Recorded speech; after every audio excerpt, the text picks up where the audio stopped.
Ladies and gentlemen, welcome back to another stream with Swagglehaus. Well, it is Thursday night, and kind of like what's been almost like a weekly tradition for at least the last 3 weeks. I've been able to kind of get a live stream going, which has been really, really fun, and I've been having a great time doing these things. So thank you so much for joining me and indulging with me as we talk about comic books and comic book news. And we're going to have a super fun game of Spec, Collect, Forget later on in the show. We got a very, very special guest coming on today. I always feel like it's funny when I set up the fact that it's like, oh, we got a very special guest coming. I'm always like, but I don't want to tell you guys who it is, as if like you don't know who it is, because I like posted a picture of like, oh, we're gonna have him on the show. But I feel like I still need to not say it so that when I bring him on, like I can have that intro and we can have the reveal and, you know, the fireworks can go off and we can, you know, everyone can be like shocked as if they didn't know who's going to be on the show. But anyways, let us check into, you know, the chat here and just kind of welcome people as everyone sort of starts to filter in. We got Adam saying, what's up? What's going on, Adam? Good to see you, man. Thanks for hopping in the stream. We got Azur's Tiger. Azur's, what's going on? Good to see you. Always great to have you join the stream. Joe, what's going on? Yo, Swag, missed the first two here for today's. Looking forward to the new game. Hey, Joe, thanks for joining this time around. Yeah, it's going to be fun. I'm definitely feel like I'm getting better at, you know, prepping the game. Although it is interesting because, like, you know, when I first started doing it all the way back, the first one I did with journals, like it was very clear to me. I was like, oh, I want to ask like these specific books. And then now, like coming around this time, even though there's still a lot of great books, I'm just trying to, you know, dig deeper and to think of books that like I don't normally think of. So it's been not necessarily harder, but I've been like trying to really get, you know, good picks for our guest here tonight. Miguel, what's going on, man? Hey, everyone. Jack, what's going on? Howdy, y'all. Good to see you. Good to see you. Let's see, what else you said? Jack, just got finished reading Heroes Reborn #5, so I'm looking forward to some better content than that was. Oh, man. Was Heroes Reborn not good? I remember I was a couple of weeks ago, I was asking you guys in the chat about Heroes Reborn. You know, it was definitely one that I skipped out on. But yeah, I guess you guys are not, or you're not feeling it, Jack. Let me know. What do you guys all think? All right, let's see who else is up in this chat right here. We got P. Keel in the house. What's going on, man? Good to see you. Thanks so much for hopping in. Bloop Comics, what's going on? Good to see you, man. Good to see you. And we got Newbie Comics. What's going on, man? Good to see you, man. Thanks for hopping in the stream. I was actually on Newbie Comics channel 2 days ago. He was doing his hottest comics for the week of May episode, and he had me on his show. We had a great conversation talking about, you know, the latest hot books. So if you guys want to go check that out, definitely hop over to his YouTube. I assume that the VOD would be on there. So definitely go check that out. Always good to kind of talk about like what the hot books were of last month. Comic Dude, what's going on? Yo, what's up, everyone? Good to see you, Comic Dude. Thanks so much for jumping in. BBB Hardcore Spoiler Movie Reviews. Hello, man. What's going on? Good to see you, man. Nowhere Bound, Swag Live. Hey, Nowhere Bound. Good to see you, man. Thanks for hopping in. We got Venomous in the house. Venomous, what's going on, man? Single Malts. Hey, how's it going, man? Let's see who else. Just doing other welcomes. Just kind of keep letting people filter in here. Adam, what's going on, man? Good to see you. Cosmic Comic Journey. What's going on, man? Good to see you, man. Start specking now, people. Ulick is coming. Is Ulick coming? Is that like a thing? Like, because I don't know. I gave away one of my Ulick books in my like 1,000 sub giveaway. So are you telling me I shouldn't have done that? Because if I don't know. I mean, someone out there got it, and yeah, that leaves me with one copy left. But I would love to see Ulick. That'd be awesome if we got him in Loki. Definitely be cool. Jamie, what's going on, man? Good to see you, man. A couple other things. Actually, speaking of my 1,000 subscriber giveaway, talking about that Ulick book, I recently had my 5,000 subscriber giveaway, and I picked the 3 winners. And one of the winners out there, Alfredo, he was my second place winner. He actually has not reached out to me or got in contact with me. So I don't know, Alfredo, if you're going to stumble across this video, but if you do, hey, you won. So reach out to me. Otherwise, I'm going to have to pick someone else and give away the second place prize to one of the other runner-ups that I picked off stream. So Alfredo, reach out to me when you get a chance. Yeah, how are you guys doing here? Well, it's Thursday night. Did you guys have a good new comic book day yesterday? I have something big that I want to share with you guys. I'm sure you guys will be pretty excited about this, but I actually picked up a DC book. Yeah, that's right. I picked up a DC book yesterday, definitely excited about this one. Although I don't know if this is actually in the DC mythos, although it is a DC book. But I did pick up The Nice House on the Lake by Tinian, and I read it and loved it. I thought it was like super good, especially because I also picked up Basilisk. I don't know if you guys read both of those, but I don't know. I feel like this one was just a much better like post-apocalyptic execution than like Basilisk was trying to set up. So I'm definitely a big fan of Tinian. I mean, I think like everything he writes is awesome. So it's always a really good read. Like, I mean, it just, you know, like sometimes it's like such a slog to get through like certain comic books, like, you know, when you're just reading it. Whereas like when I read like Tinian or like other writers like Donny Cates and stuff, I just feel like I just fly through all the pages, and I don't know. It's just very easy to read. So let's see. Yeah, you picked them up both, Miguel. Yeah, I thought I think they're both still pretty good.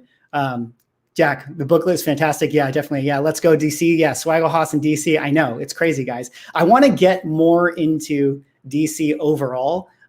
So let me know, guys, like where I should start if as a new kind of reader, whether it's like old storyline books that are just like, oh, you got to read Frank Miller Batman or whatever it is. I actually have read that one, but if there's other great DC storylines that can help me kind of get educated on DC, I definitely like the Green Lantern mythos. I think I do, because, you know, I'm a Silver Surfer fan, so I kind of like all the cosmic craziness. So I'd be open to like reading a Green Lantern book if you guys have any suggestions.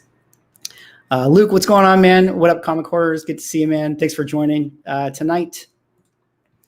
Let's just see, just checking some other people here. Rivalry Sportswear. I got a Nice House on the Lake also. Yeah, dude, this book is awesome. This book is awesome. Like, I mean, for sure. When I read it, I was like, yeah, I'm picking up number 2 for sure. I definitely think it was a good read and probably a good spec. Like, this just feels like it could be a movie right off the gate or a TV show. Everything is set up in that way. All right. Well, I think I've been kind of rambling on a little bit. Definitely think, you know, I know why you guys are here. You're here to see our special guest show up here tonight on Swagglehaus Live. This guy needs no introduction, but I decided to make him an epic introduction anyways. One that I feel like is deserving of his presence, is as epic as his presence on the stream is here tonight. So do me a favor, smash that like button, and please give a warm welcome to our guest for tonight's show.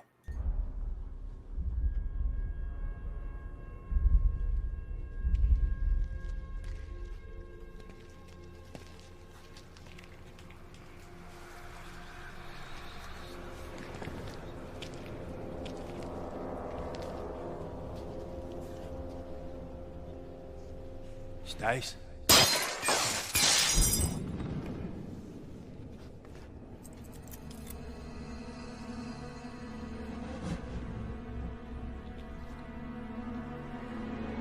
What? What?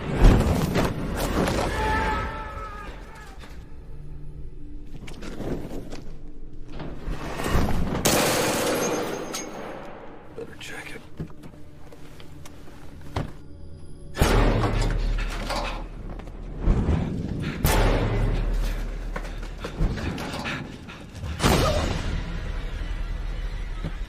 There's a problem out here. You better bail.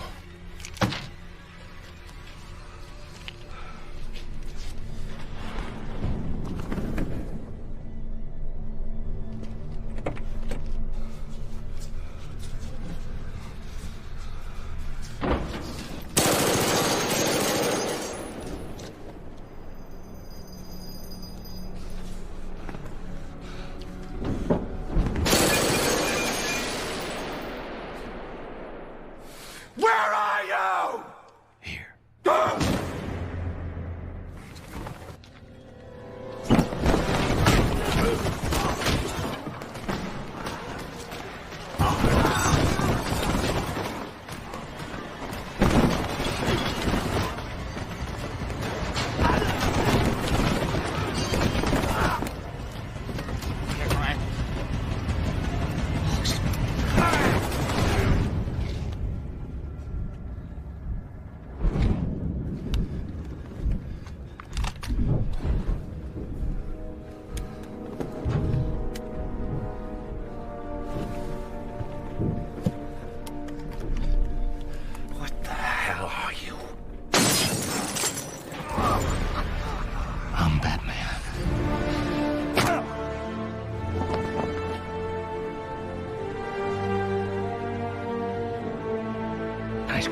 Welcome, Hyper Combo Comics, to Swagglehaus Live, coming out of the shadows, taking out goons left and right, making his entrance. I got to point out this clip right here. It's a newbie comics who asks, "Am I dead?" It's like, "Nah, man, you're just sleeping. You're just sleeping on the driver's seat." I was with you all the way up until the point you made face the homeless dude.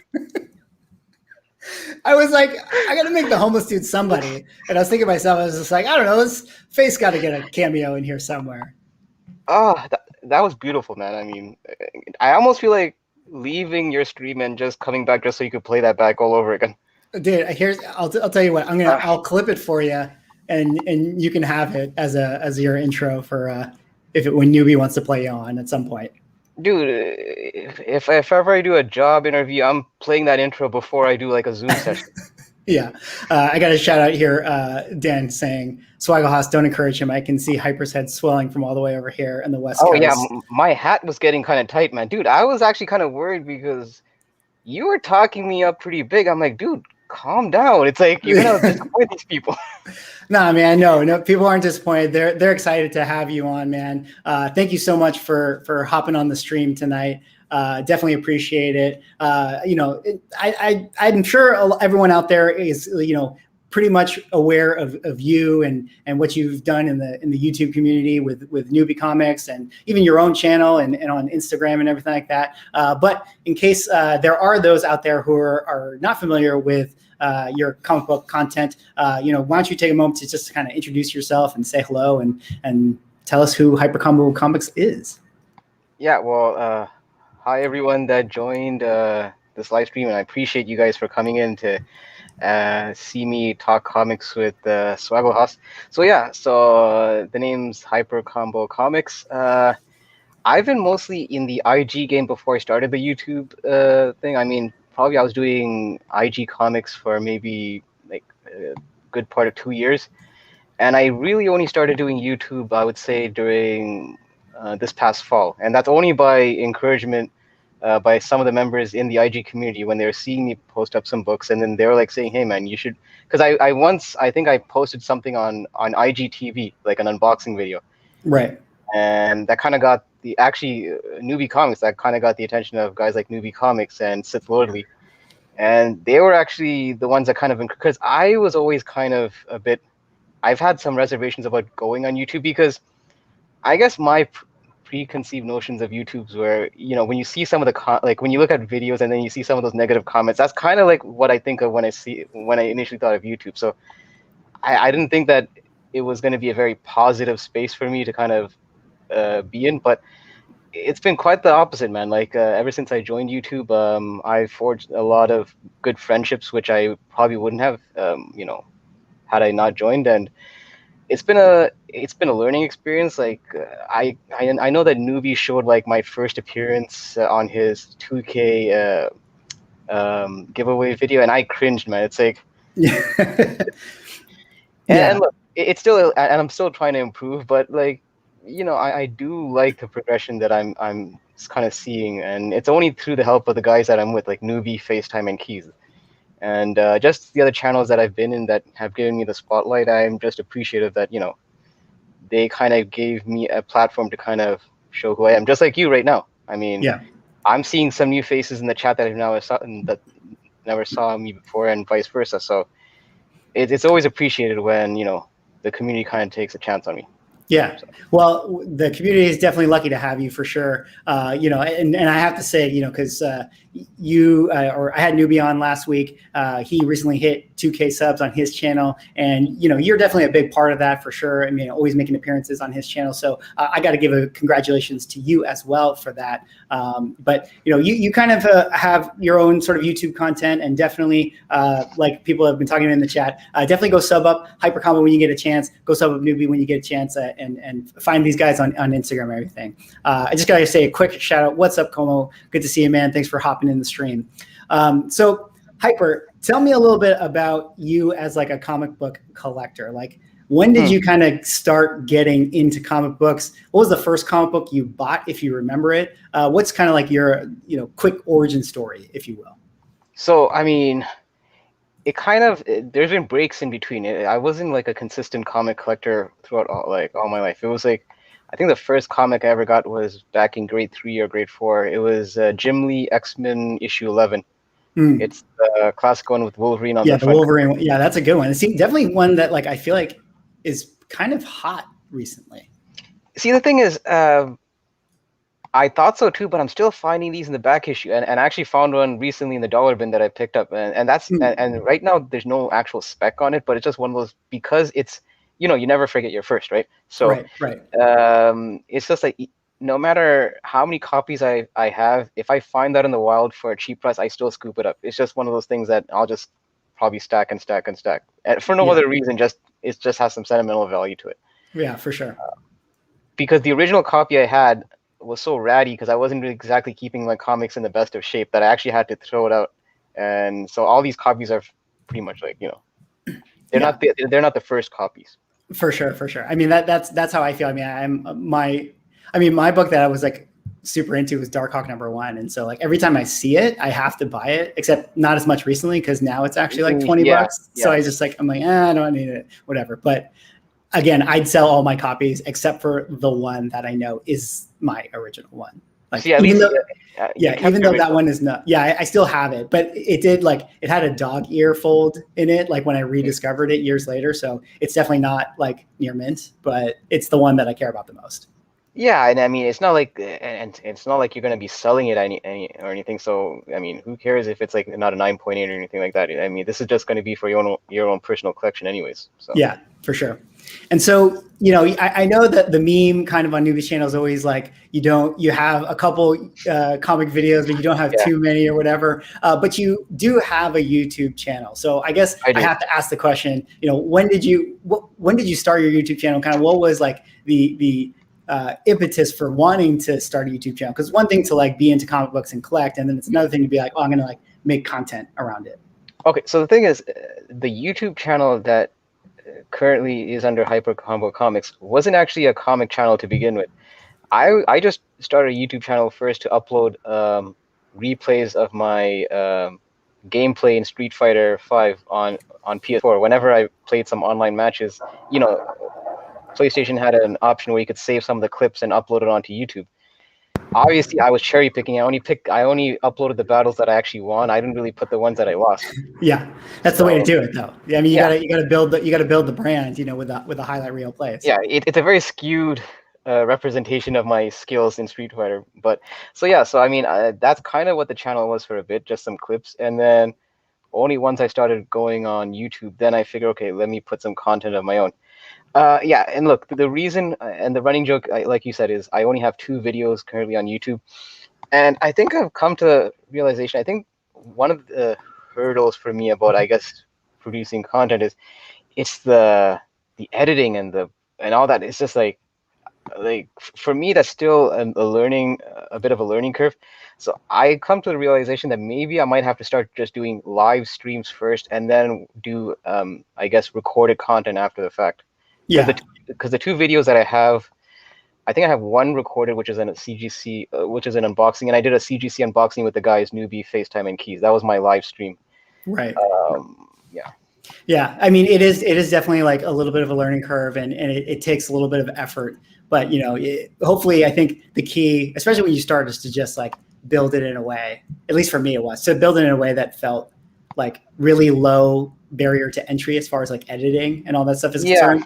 But like everything, I mean, like you start to do it more, and you want it to be good, and you want it to make it better. And so, eventually it takes more time and effort. So, but it doesn't help that when I'm like, I guess I should look at it more as a way of leveling myself up. When I see guys like you and Newbie with your fancy intros and your little, post-production thingies and your clips that you guys put on your videos, it's like, okay, like these guys kind of have the production value down. So that's like, it's just one of those things, man. It's I kind of have to just find the time for it, I guess. Yeah. And actually, it's definitely a trap. I was joking with Hyper before the stream started about how like I keep feeling like I need to make cooler and cooler intros for everybody, and now it's becoming like a thing where I'm like editing this thing for like an hour like working on this, and then it's like, oh, like the next one's going to take me 2 hours, and now I'm getting super, super into it. So I'll be honest, I didn't want to come on your show. I wanted to see you how the movie plays out. yeah, well, I mean, we'll definitely have some other good meme clips later on in the show for sure. But anyway, so I did, kind of want to go over some news kind of stuff with you, to get the people to know a little bit about you. But this week there still was some interesting kind of comic book news that kind of relates to comic book content. Yeah. And so kind of the first one I kind of wanted to talk with you about recently, and this one isn't super, super new, but there's been obviously a lot of talk about Sinister Six showing up in Spider-Man 3. But kind of the new news specifically that kind of came out this week was that there's a popular kind of like news blogger who said 100% he heard that the Lizard and Rhino are a part of the Sinister Six team showing up in Spider-Man 3. I guess kind of like gut reaction based on that. What is your feeling about Lizard and Rhino being a part of that ensemble? Okay, first of all, we have to make a correction. It's the Lizard and a guy in a mech suit. It's not the Rhino. Very true. That is very true. Paul Giamatti with bad CGI yelling like in a kind of a disconnected head. And you're right. It's not the first time I heard this news. And actually, when I saw the conception of what the speculated Sinister Six is, the Rhino one kind of stuck out like a sore thumb. It's almost like one of these things aren't like the other kind of situation. Yeah, kind of. Yeah. It's an interesting take. Here's the thing. I'm kind of getting a bit of Spider-Man 3 vibes. A bit. I'm talking about the old like the Raimi's number 3. The Raimi Spider-Man 3, just because. The issue with that movie was where they tried to cram a lot into like a 2-hour movie, and basically you end up with undercooked characters. And I mean, in this case, these characters already had their time in their own individual movies, but it's just, here's the thing. I would have more faith if this was, I guess, under the Marvel Kevin Feige umbrella, but because this is more of a Sony production, I'm kind of taking a wait and see approach. Yeah. Do you think that because it's a Sony thing, like, because they have characters like the Vulture, Michael Keaton's Vulture, and Scorpion, they kind of established him in the Tom Holland universe. But like they, as far as like the rumors are concerned, like the rumors about the Sinister Six, they actually leave out Michael Keaton, Vulture, and Scorpion are not like a part of the team. Like, in fact, that, per the thing we're talking about right here, it's like the Lizard and the Rhino are going to be, on the team. Do you think that this is like, if it's true, is it kind of like Sony being like, oh, we want our guys in this thing? I hope not, because the thing is, I'll be honest, I enjoyed Michael Keaton's rendition of the Vulture because I thought he had a good presence. He kind of did what he could, and in terms of like the newer Spider-Man rogues that we've seen on screen, I thought the Vulture was actually a good villain. Yeah, I agree. I think he did great. Yeah, I mean, the ones from like the Andrew Garfield universe, I really like. If you look at it, like what was it, Lizard, Electro, and even Harry Osborn, none of them. The problem with them is they all kind of felt like they were just shoehorned in. I didn't really have a visceral. The only visceral reaction I got was from Paul Giamatti, and that was for the wrong reasons. Totally. Yeah, I think like, to your point, the Mark Webb Spider-Mans, I'll call them, the director of, or the Andrew Garfield ones, I suppose is a better way to describe them. Those Spider-Mans, like, for me, didn't really work. But it is interesting because like, the Lizard is my favorite of the Spider-Man villains. He just happens to be like my favorite. So it's really sad that even when I watched that movie, like like you said, the villains in that just didn't connect for me in the same kind of way. But I feel like that was maybe just like the movie as a whole, as opposed to the villain. But this book right here, all of the Spider-Man, like you mentioned, the Rogue Gallery, all the Spider-Man books have heated up. But I guess if this is true, definitely the books that are about of these villains that maybe haven't quite hit that like spike yet is ASM 6 here, and then of course ASM 41, first Rhino, first Lizard. I don't know. Do you think that are these books that you'd ever want to get your hands on? Like, I mean, do you think that these are going to pop off now that there's leaks out there? I mean, who wouldn't want to get early Spider-Man issues? I mean, whether it's just if you're a fan of comic book history, I just find that any of these issues would be cool to add to your collection. Yeah, I definitely would see these having a bit of a spike. But I mean, these books are already kind of pricey to begin with. It's not like these are for sure cheap books already. I mean, they already have a certain price set. But I think it's a case by case basis. I think certain villains might have a better traction in terms of their value as opposed to others. Like case in point, the Rhino book. I don't think I don't want to keep harping on this, but the mech suit Rhino, I don't think it did that character any favors. Totally. Whereas characters like if the Vulture was to appear, I could see that book kind of increasing in value because I kind of find that, like I said, Keaton kind of added value to the character. Right. And I mean, on a side note, I'd really hope that, like, because if we were to look at all the rogue galleries of Spider-Man from Raimi, Garfield, and the Tom Holland Spider-Man movies, like my favorite to this day is always Willem Dafoe Green Goblin. He's always been like, him and Doc Ock are probably like my favorite of the live action. So those two, but those two books are probably the most expensive of the rogue galleries. I think they are. And I think that you could probably make the argument that those two are the most iconic Spider-Man villains. And they were done right. Yeah, and they were done right. The thing that to me is just interesting about Rhino and Lizard in this instance is because there's been talk of the Sinister Six. Those are two of the characters that were not on the team or not on the squad. Like it would be curious if they wanted to do the original team because they do have the people on the table to do it, but maybe they're kind of creating this hodgepodge lineup with these other guys. Yeah. But I do think ASM 41, I think you're right. I think Rhino hasn't been done well, or he was certainly, in fact, I would make the argument he's been done very poorly. So I feel like ASM 41 is probably next to like the Shocker. Like this is probably the cheapest. Oh, I forgot about the Shocker. Yeah, you're right. Yeah, this is probably the cheapest ASM villain book you're going to be able to get your hands on, at least in that like top, whatever, 50 bucks or so. And it's a shame because the Rhino is, in the comics, he was actually a pretty cool villain, I thought. I mean, aside from him wearing like a Rhino suit, I know obviously, I get it. I mean, putting a guy in a Rhino suit might not exactly translate well in live screen. But I just felt like you could have done something a bit better than what we got in the live action.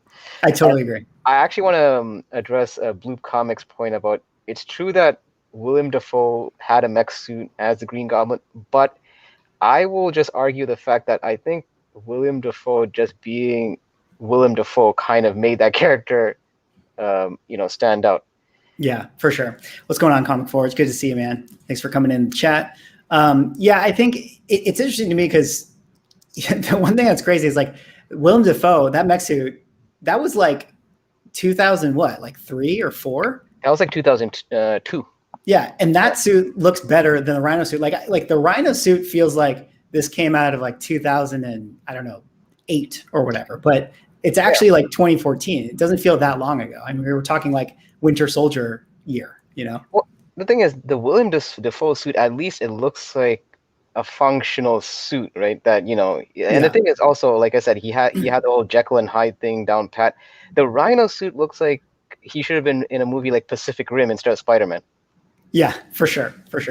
And I can see why they would want to do it. And they're like, okay, we're going to do, the mech version because like, how are they going to bring this character to life? But I definitely think they could do a lot better with what they had for it. So it'll be interesting to see if they do get, if we get Rhino in Spider-Man 3, if they will just completely rechange the suit, or maybe they'll even make a joke about it. I don't know. Yeah, I mean, because I think he was, I would like to think, that he was almost like a running gag in the movie. I don't think he was really meant to be taken seriously in that second Amazing Spider-Man movie. Yeah. Just the way that he was portrayed. He was pretty much at the opening scene and at the end scene, and he was just basically just a stepping stone for Spider-Man to actually deal with the actual villains, which were Electro and Green Goblin. Yeah, for sure. All right. Well, the next piece of news is kind of an interesting one. This one kind of did come out last week. I was thinking about talking about it with Newbie, but I wasn't really buying this all that much. But as people continue to talk about it through the week, I figured we could talk about it here. But this one is Captain America 4 rumors. Yeah. Right now there's a lot of talk that apparently Sin, daughter of Red Skull, is maybe going to be the villain of the next Captain America movie.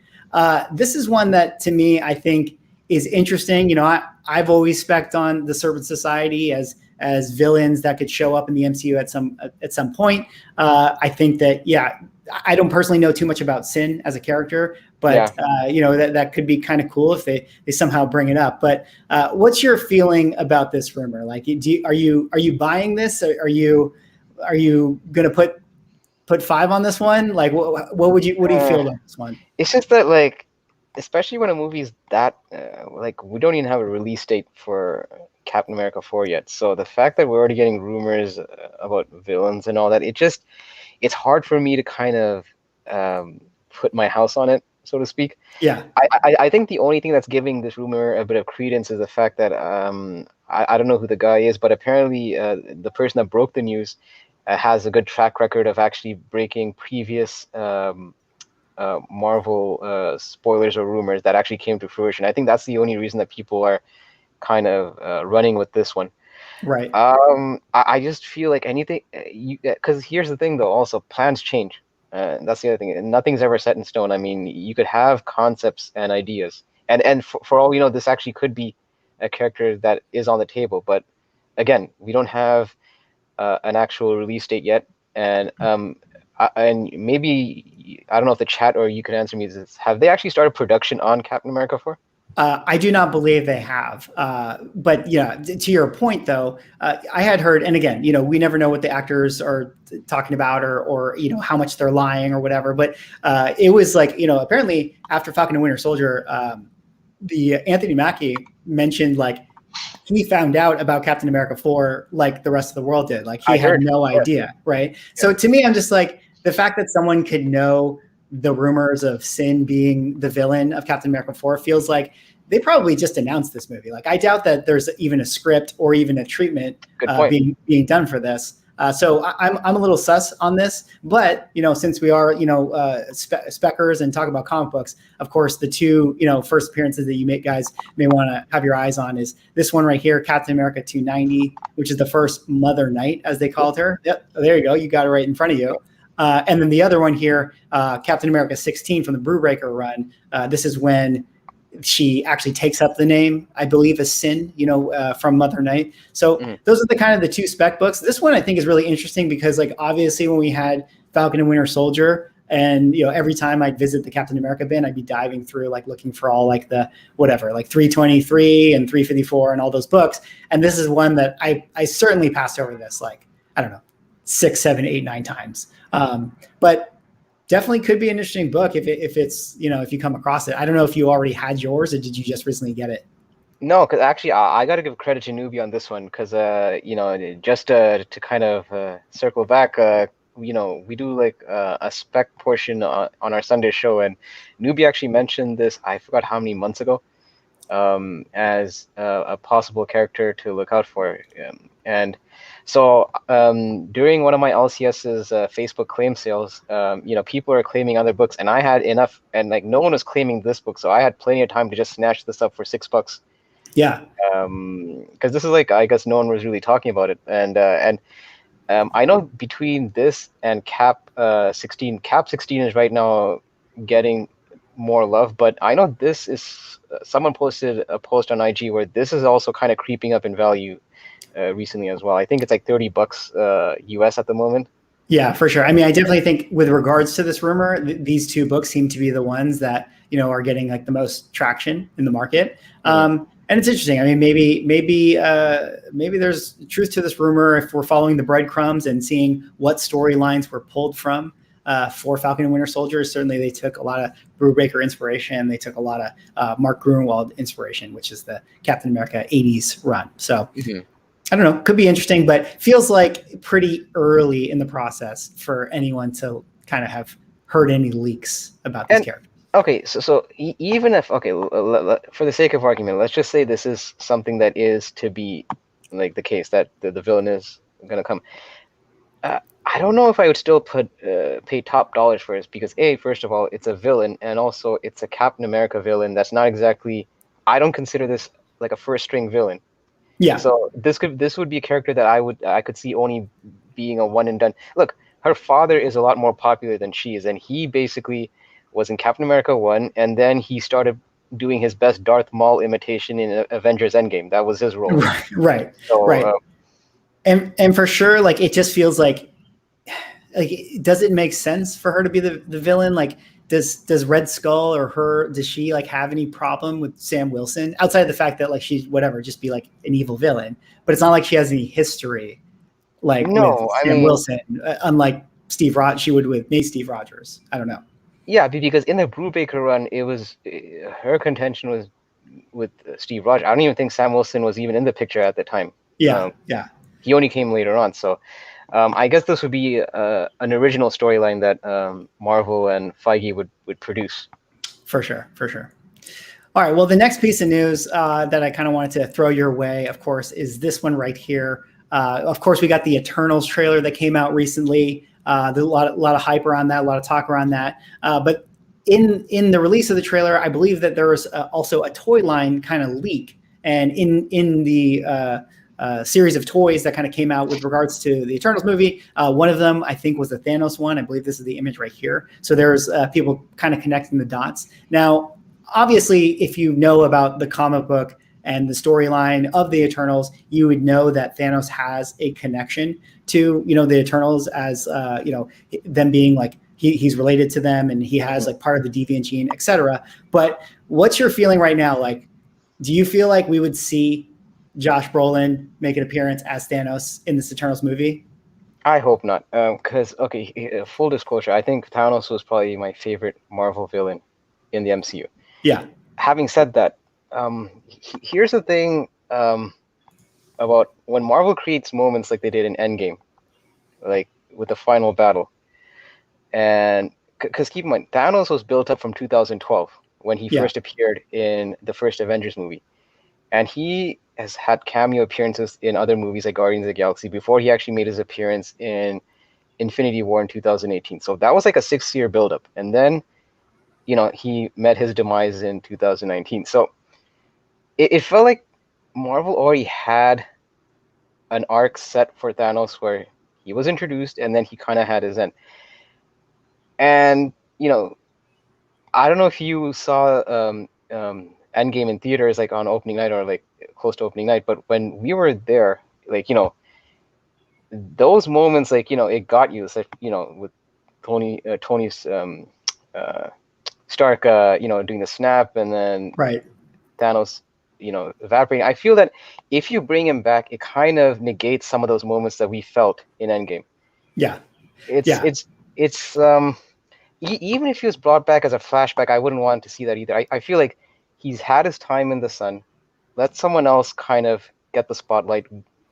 Because here's the thing, Thanos is already they've placed Thanos as an A-list villain in the movies. So even if he appears in the movie, they can't help but make him like a character that's going to basically overshadow the other cast members. Right. So for that reason, I think it's smart to just leave him off the table. As much as I like the character Thanos, I just feel that his time has done, and just let the other characters and let other villains kind of take over.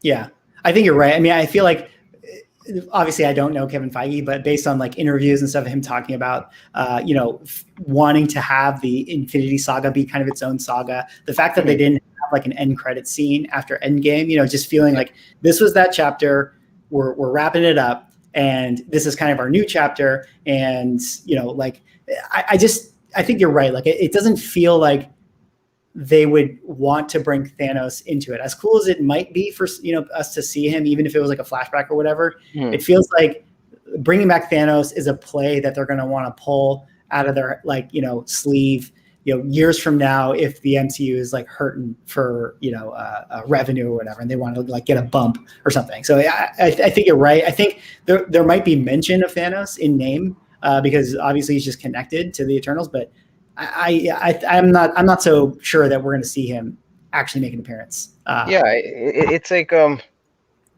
you kind of like I'm going back to the whole Tony Storm, Tony Stark analogy. I may or may not have kind of shed some tears during that whole snap in the theater. Yeah. I don't want that moment to be for nothing. I don't want like Tony Stark to appear and then feel like I just basically kind of had to hold back those tears in the theater for no reason. I mean, these things you kind of have to. I just feel that it just negates some of the moments in Endgame, and it kind of like the payoff kind of almost is for nothing. Yeah. Well, like Comic Uzi says right here, it's a new era for Marvel. They are setting up a new bad guy. Totally agree. I feel like we're probably not going to see him, but regardless, obviously, Iron Man 55, first appearance of Thanos. This one has definitely, I've noticed it. I think it's kind of heating up recently, like coming off the heels of these rumors that Thanos might be showing up. So definitely an interesting thing. People getting excited about this one once again, which is interesting. But the other book that I kind of wanted to point out, just with regards to this rumor, a lot of rumors about this one right here, Captain Marvel 27. This is the first appearance of Eros, who is like related to Thanos. A lot of people talking about him showing up in the MCU. There you see him right there. He later becomes Star Fox. But something to like throw out to chat right now. I'm sure you guys kind of have heard of this book or talked about it before. But I don't know. Any feelings on Star Fox or Eros as a character in your eyes, Hyper? So I mean, like I'm not a very big cosmic guy, but this is a character that I don't really. Obviously, he's not at the same echelon as someone like Thanos or Kang, but this might be one of those characters that might be like a placeholder villain I could see. Before almost like a. Kind of like Ronan the Accuser, but even Ronan the Accuser, I kind of find that they did him kind of dirty in in Guardians of the Galaxy. I mean, from what I read, Ronan is supposed to be a bit more of a badass than he was. I mean, I don't have to get into the whole dance competition thing that he did with you're cool, but I could see this being one of those, like a placeholder villain just to kind of move along a storyline. Yeah. I mean, I think this one's interesting. If I saw it for cheap, I might pick it up. But I'm not reaching for this one.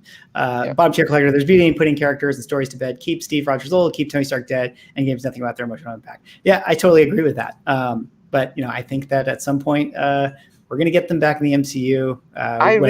For better or for worse, it'll probably happen. Yeah, I see. I'm in the camp. See, the thing is, as much as I adored Chris Evans playing, Captain America, and I pretty much like the original three, like Chris Hemsworth, Robert Downey. I love their portrayal of the characters.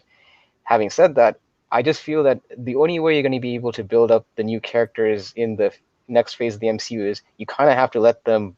You kind of have to trust them to kind of carry the franchise. Totally. If you go back to the well and bring back, your tried and true. It's almost like you're kind of doing the new guys a bit of a disservice because those guys are going to basically steal the spotlight. Yeah, for sure. And if you want to bring them back later on, I mean, it'll be so much more satisfying if it's like 10 years from now when you get Robert Downey Jr. back in the MCU. I think that'll be a cooler surprise. And I mean, keep in mind when Chris Hemsworth played Thor for the first time, he was a relatively unknown actor, and then he was built as a household name throughout the movies. The same thing for someone else. For sure. All right. Well, the last little bit of news that I kind of wanted to discuss with you here today before we kind of move into our game world is this one right here. What if there's been some talk about what if as a series maybe coming out in August or so, like end of summer. This one is interesting to me because there's been discussion like, okay, we're going to get a Spider-Man episode. There's going to be one about Peggy Carter, et cetera, et cetera, et cetera. But I'm wondering if this show, let me back up. I always thought that this was going to be a show that was like here's this little side piece of content that'll be fun. It'll be animated, and you guys can watch it and just whatever. But more and more, I'm starting to think like, oh, is this something that is actually going to have any kind of implication on like the overall MCU in any kind of way? I guess I would throw that to you. Is like, what's your sense on What If as the show? Like, do you think that this is just kind of like that side piece of content that will just sort of be fun to watch, or do you think that there will actually be anything that emerges from this? I mean, my impression of the What If series is I just feel like it's just going to be like a bit of a diversion before the actual movie and shows that do matter in the MCU come out.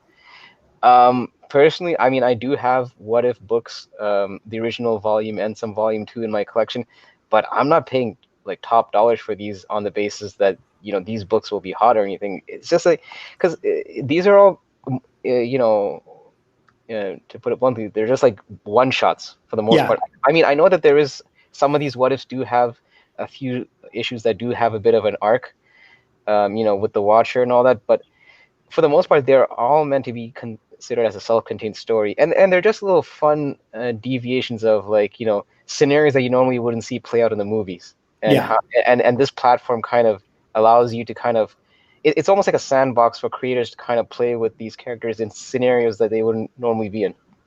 Yeah. I think you're right for sure. But it is interesting because they did get Jeffrey Wright. You know, he's going to be Commissioner Gordon in the next Batman movie, and he's been in some other stuff like Westworld and stuff like that. But he's voicing the Watcher, and I just do wonder if, like, you know, is the Watcher gonna play a role in the MCU in any kind of way, or is that always just going to be kind of like a funny James Gunn side joke thing? Or like, could you ever imagine like the MCU doing like an original sin storyline or something like that?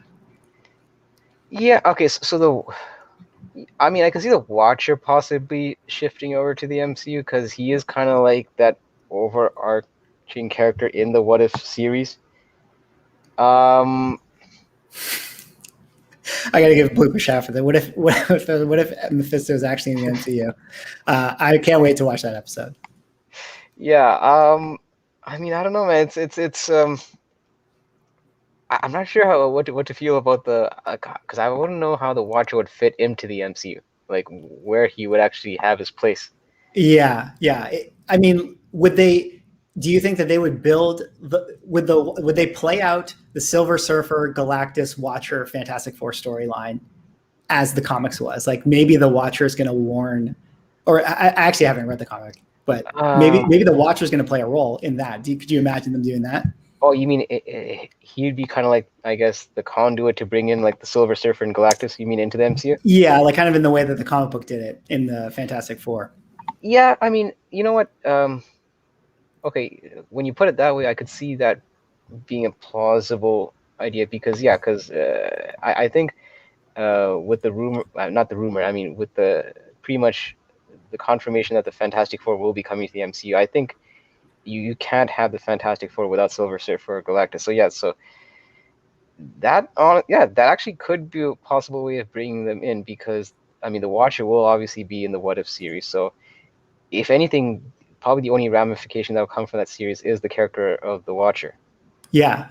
I mean, it'd be interesting. And that's why I point out the Jeffrey Wright character of like kind of getting this, I mean, I would call him an A-tier actor to like do this part. You know, I think it's interesting that it's like, I mean, I'm sure everyone in Hollywood wants, if Marvel calls, you're probably listening. So I'm sure everyone wants to have a role, but it feels like that they would get someone that they're kind of like excited about because maybe they have aspirations for their character or something like that. So I don't know. Like, I had never really thought that What If or the Watcher was going to have any significance, but you know, as I start to think about it more, I'm like, oh, you know, maybe they're doing this for a reason.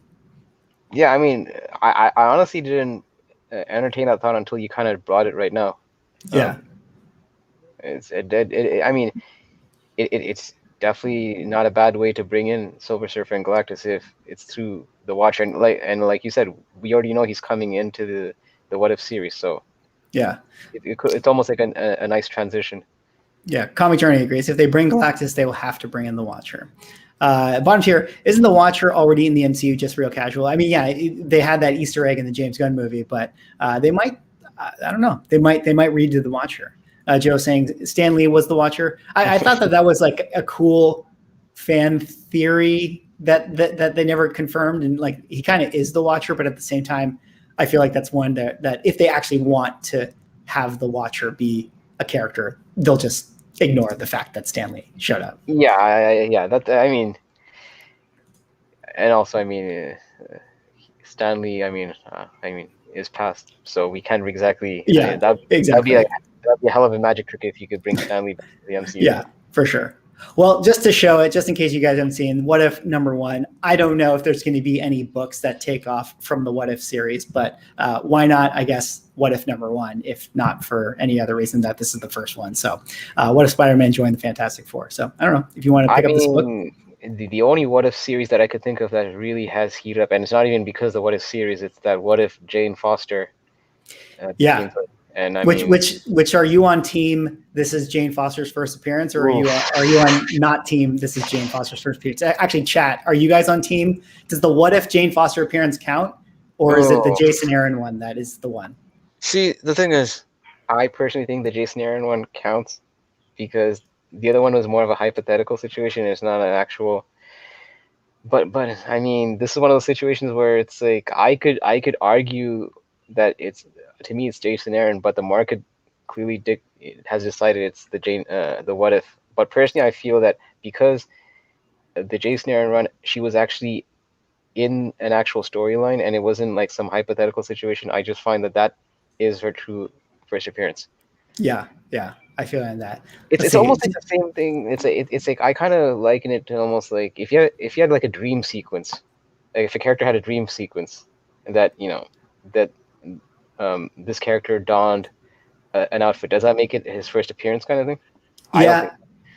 I mean, I don't know. I think you can make the argument. I think it depends if you own the book. You're on that team, which everyone knows. Yeah. Where you draw the line for 180 and 181 is depending on if you own 180. But a lot of people here think that the What If is the one. Like people feel like the What If overall is the one. Well, I don't know. Well, anyways, that's kind of the news that I kind of wanted to go over with you here today. Some interesting things, some interesting books that kind of relate to it. But with that being said, I think it's time now to kind of transition over to maybe why you guys are here to begin with, to see Hyper Combo Comics jump into the hot seat. We're going to play a game that I got going on this channel, the game that I'm calling Spec, Collect, Forget.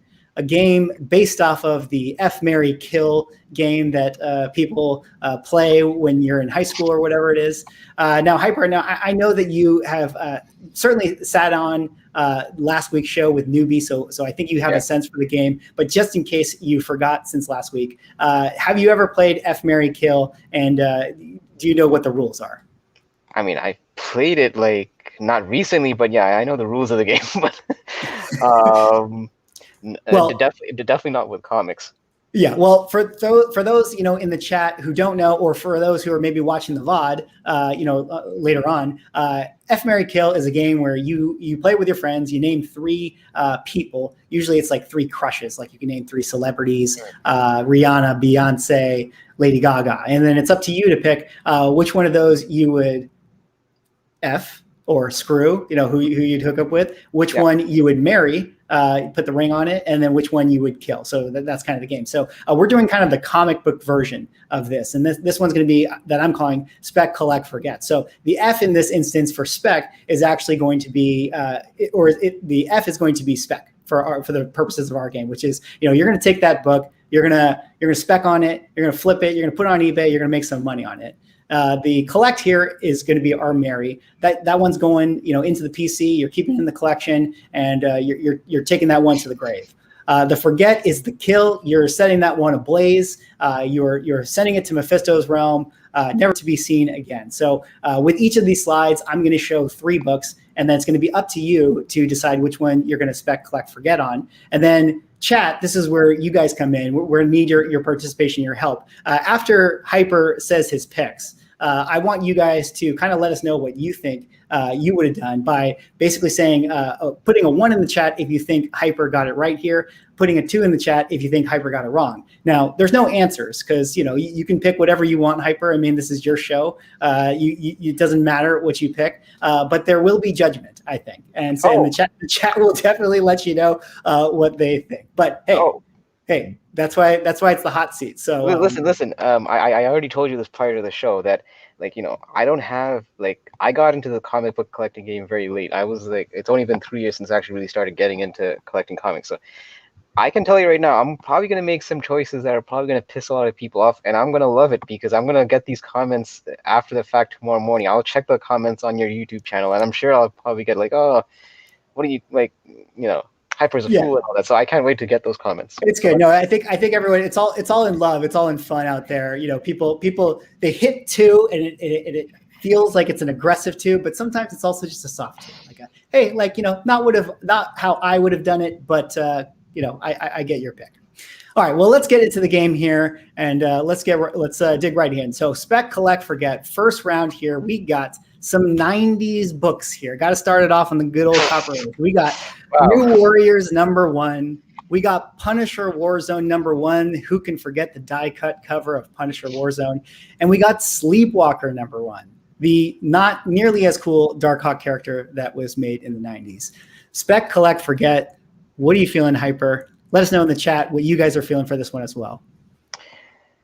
Okay, so of the 3, I'll already tell you that Punisher will be on my collect, just because of the 3. And I've actually mentioned this, how Punisher is one of my top 3 Marvel characters because I'm always into the anti-heroes. So that's an easy collect for me. Definitely a Punisher guy, also a Wolverine guy, if I'm not mistaken. Yes, sir. Wolverine, Venom, and Punisher are my top 3 Marvel. So, okay, so now Spec and Forget. You know what? I feel like there's more of a chance for the New Warriors to actually see their time in the sun more so than Sleepwalker. Mm-hmm. And I just like I just for the mere fact of Night Thrasher being in the New Warriors, I'm gonna give New Warriors a Spec, and I'm putting Forget on Sleepwalker. So you have to, it's an easy thing. Just drag and drop. Drag and drop here. We're gonna put Punisher Warzone, the die cut cover, the comic book that I cannot sell on my eBay for the life of me. We're gonna marry that one. We're gonna Spec on New Warriors #1, and we're burning Sleepwalker #1. Spec, Collect, Forget. You guys let us know in the chat. 1, if you agree with Hyper's picks here. 2, if you think you disagree and you would have done it differently. All right, Newbie with a quick one. He's your boy. He's supporting you, hitting you with the 1 right here. Yep, that's what I said. Yeah, it's a check coming. 1 here for Bottom, 1 for Miguel, 1 for Venomous, 1, 1, 1, 1, 2, 1, 2. Oh, okay, only 1, 2, but overall, mostly 1s. Off to a great start. Everyone is feeling the way you did it. Blooper Comics 1 was stuck on his keyboard, so I think he accidentally. Oh yeah, that's true. Empire, I believe, also meant to do 1. What's going on, man? Good to see you in the chat. All right, well, overall, the people are feeling your picks. All right, let's go on now to the next round here. Spec, Collect, Forget. This one is an interesting one. We have some end game moments. End game moments. We got Avengers #12, Thor #390. And Hulk 337. So Avengers #12, that is the snap, the Iron Man Infinity Gauntlet snap. Thor 390, that is when Captain America picks up Mjolnir. And Hulk 337, or 377, excuse me, that is when we get Professor Hulk, when Bruce Banner is able to combine Bruce Banner and Hulk into 1. So Spec, Collect, Forget, some end game moments. How are you feeling here? In chat, let us know what you're thinking as well. This is interesting because I actually picked up all 3 of these books on the heels of Endgame. So let's see. Oh, this game is tougher than I thought, man. Now you're in the hot seat. Newbie's gonna be like, I told you. Okay, you know what? I've always, between the 3, I always loved that black on green cover with Hulk 377. So that's going to be a collect for me. Okay. Oh, gonna collect Hulk 377. Newbie's gonna give you a 2. I have a feeling if this goes a certain way. Yeah, and I could probably bet that 290. I mean, sorry, 390 probably even has a better value than 377. But listen, I don't go by logic in these scenarios sometimes. So Yeah, yeah. okay, so I guess which one of these would I forget and which one would I spec? Ooh, shit. Here's the thing. I love that moment with Tony Stark snapping, but It's a good one. we're talking Copper Age versus a modern age book. It's kind of hard to not. Gosh. We are only in round 2 and already feeling the heat. Son of a bitch. Okay, you know what?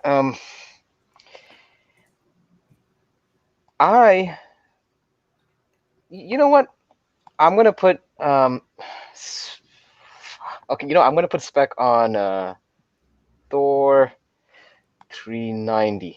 Okay, all right. Lifton Mjolnir, Captain Yes. America, and we are burning the Iron Gauntlet, the Iron Infinity Gauntlet. Spec, collect, forget. All right, chat. We got the picks in. Final answers. Let us know what you think. So basically, I know that after the segment, I won't be on Newbie's show. So if anyone, I'm going to be a free agent after this segment. So Avengers 12. Newbie thinks that Avengers 12 will be a $10,000 book in 3021. You just watch. All right, Spec, collect, forget. Let's see if people. This one I feel like is agreeing or disagreeing with Newbie here as well.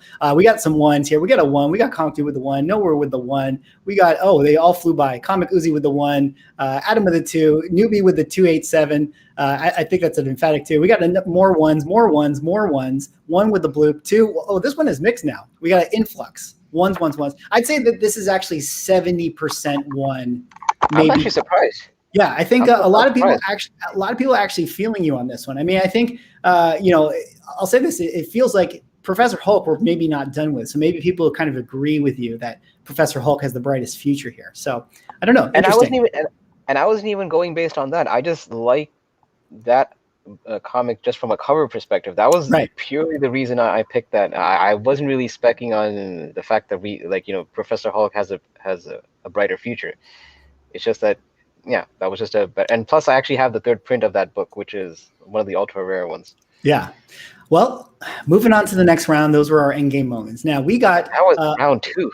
Yeah, round 2. Moving on round 3 now. Now, again, people always get on me for not having enough DC content. I picked up a DC book today. I prepared a great DC slide for our guest here. We got Spec, Collect, Forget. We know that Batman made an appearance here, so we got to talk about Rogue Gallery for Batman here. We have Spec, Collect, Forget, Batman 181, first appearance of Poison Ivy, Batman 171, first Riddler in the Silver Age, and Superman's girlfriend, Lois Lane, number 70, I believe. That is first appearance of Catwoman in the Silver Age. Spec, Collect, Forget. What are you guys thinking? Let us know in the chat what your picks would be as well.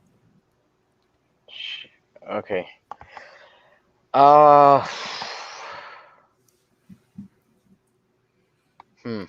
Okay, you know what? I'm going to spec on the Poison Ivy. Okay, specking on Poison Ivy.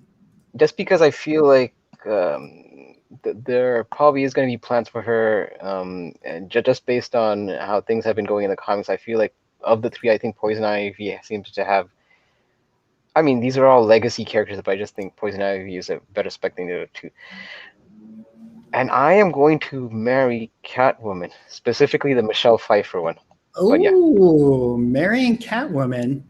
Michelle Pfeiffer. So that means we're dragging that flaming fireball, putting it on top of Batman 171, the Riddler here. Come on, you're talking about Michelle Pfeiffer in a latex suit versus Jim Carrey in a pajama suit. Who would you pick? Look, Hyper doesn't think with his mind on these ones. Okay, we know how he comes to his answers here, but let us know in the chat. What do you think? Give Hyper a 1 if you agree with his picks here. Give Hyper a 2 if you disagree and you would have done it differently. But very, very interesting. I mean, we got the new Batman movie coming. Riddler's going to play a role. Poison Ivy, that's actually her true first appearance. So there's that factor too. Catwoman, maybe the biggest character of all of them. So, could have gone either way. I mean, I think these are all really, really great books. But let us see. We're getting some numbers in here. Bottom tier with the 2 here. Adam with the 1. Comic Uzi with a 3-1. So maybe that's a maybe. Yeah, I don't know. It's a kind of yes, yay, nay. Hidden Gem with a 2. Bloop with a 2. Oh, wait, sometimes the chat is flying here. Marry That Poison Ivy. 1 Adam. 2 Nuvi. Brick Hunter with a 2. Cosmic Journey with a 2. Miguel with a 2. Definitely a lot of 2s. Definitely a lot of 1s as well. But look. There's people in the chat, right? There's people in the chat out there. They're calling madness. They're like, what are you doing? This is madness. Well, you know what, Hyper? You know what you have to say to that? You got this to say. Madness. This is Sparta!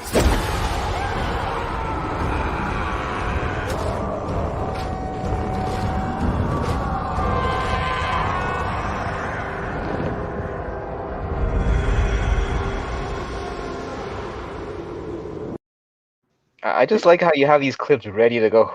Yeah, because sending that Riddler down into the pit. Yeah, how long has it been since you've heard a "This is Sparta" meme? It's been a while for me. I remember I thought of it for the show. I was like, hey, it's been a while since I've done. I've heard of it. Like last time I heard of it was when a guy was kicking another guy on a diving board in a swimming pool. That's the last time I heard of "This is Sparta." Yeah. All right, well, going on to the next round here, we did our DC thing. We're going back to Marvel here. Spec, Collect, Forget. Again, I believe, I put up the curtain. I don't know what books are, so I'm going to do my little preamble, and hopefully I don't screw it up. But I know you as a Wolverine guy, so I had to give you a tough Wolverine decision here. Spec, Collect, Forget. We got Marvel Presents 72. This is, of course, the origin of Weapon X. We got Wolverine #1. The number 1 from his ongoing series. And then we talked about What If today. We got What If 31. What if Wolverine had killed the Hulk? So Spec, Collect, Forget, some great Wolverine books here, all kind of coming in that copper age. How are you feeling with this one? And let us know in the chat what you guys are thinking as well. This is actually an easy one. This would be easy. This is probably the easiest decision I'm going to make tonight. I haven't seen the other rounds yet, but so far. All right. So I'm going to collect Wolverine #1. I just feel that that's a book that I already have this book, but that's a book that I wouldn't part from my collection because it's his first solo series. So that's a book that, I just feel that as a Wolverine fan, I should have. It's an all-time classic. Exactly. And between the other two, look, we were just talking about what is being hypothetical scenarios, whereas Wolverine Weapon X is an actual storyline that's the genesis of like the whole Weapon X program and all that. So for that reason, I'm putting Spec on Weapon X and Forget on What If Wolverine Killed the Hulk.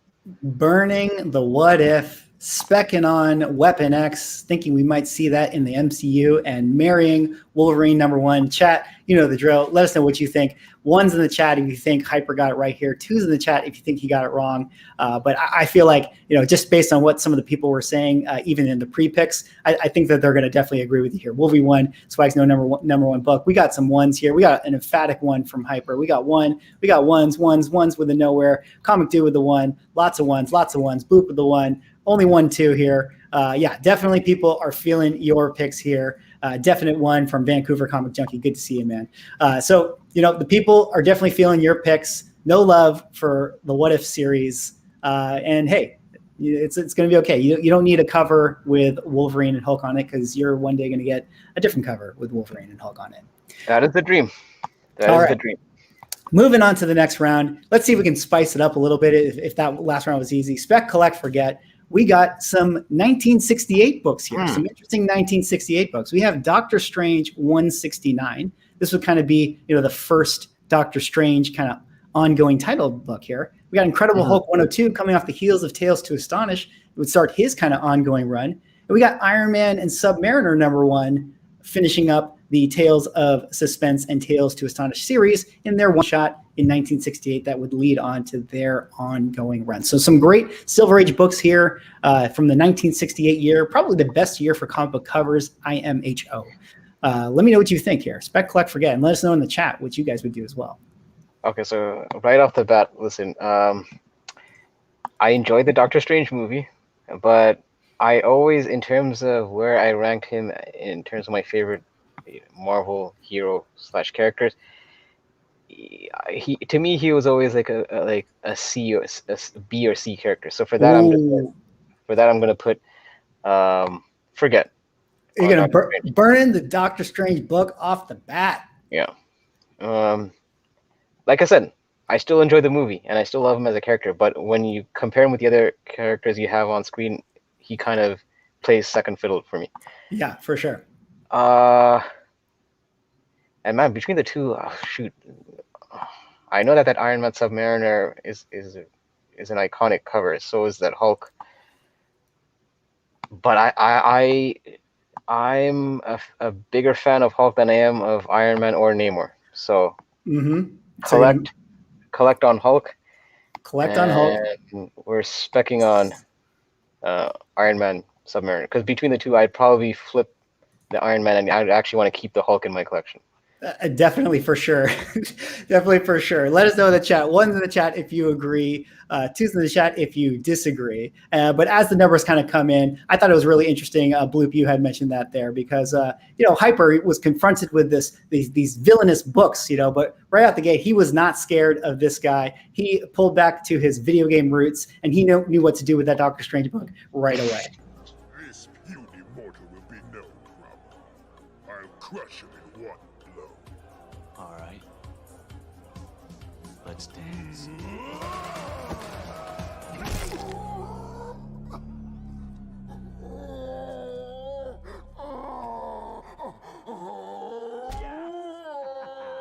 Sorry.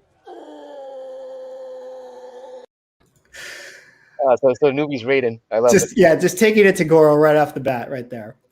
All right, let's check in with the chat here. Let's see what the people are saying. Two here.